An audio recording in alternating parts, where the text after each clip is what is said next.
is that Republican members on those committees are denied access to the transcripts. This is unconscionable. Nancy Pelosi needs to have a fair process, a vote on the floor to actually authorize this impeachment inquiry with a standard set of rules and due process that every citizen should get, let alone the President of the United States. I demand that this happen. They refused us once again. This is an outrage.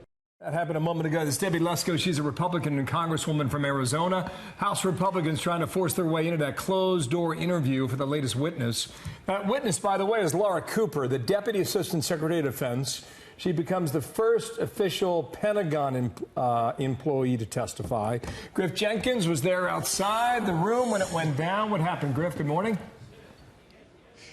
Good morning, Bill. There's no shortage of drama here in the impeachment inquiry, and today was no exception. Those some 36 Republican House members not on the Intelligence Committee giving a short statement outside of the skiff, as it's known, saying that they're upset with that lack of transparency, and then barged their way in. We shot some video of it. We'll bring it to you. It's a very unusual move. We could hear in the hallway as those Republicans were chanting, "Let us in, let us in." They were let in, presumably, and have been in there for about 15 or 20 minutes. Some of them starting to come out now, talking to press. We'll bring that more as we get it. But that new witness, Laura Cooper, is the person that oversees the Ukrainian policy at the DOD. Now, the Pentagon did not try and stop her appearance, and lawmakers want to ask her, Democrats in particular, about her role involving the withholding of U.S. aid to Ukraine, whether or not she played a role in trying to uninstall it at the time, and find out what she knew. She is the first DOD employee to appear in this hearing. It all comes after yesterday's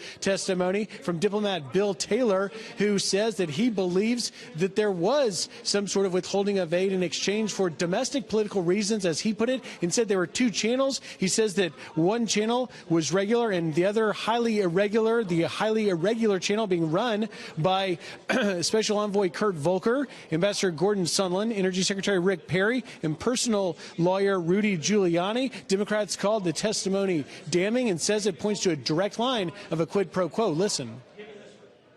He was a highly credible witness who provided a detailed account of what he saw in his service in Ukraine as it related to this shakedown scheme. This is my most disturbing day in Congress so far. Very troubling. Republicans saw a very different picture. They say they pointed to what Taylor did not say, which was that Ukrainian officials knew that aid had been suspended at the time of the now infamous July 25th call. The White House responding, Stephanie Grisham putting out this statement saying President Trump has done nothing wrong. This is a coordinated smear campaign from far-left lawmakers and radical unelected bureaucrats waging war on the Constitution. There was no quid pro quo. We'll find out, Bill, today what Ms. Cooper can add to yesterday's developments, if any.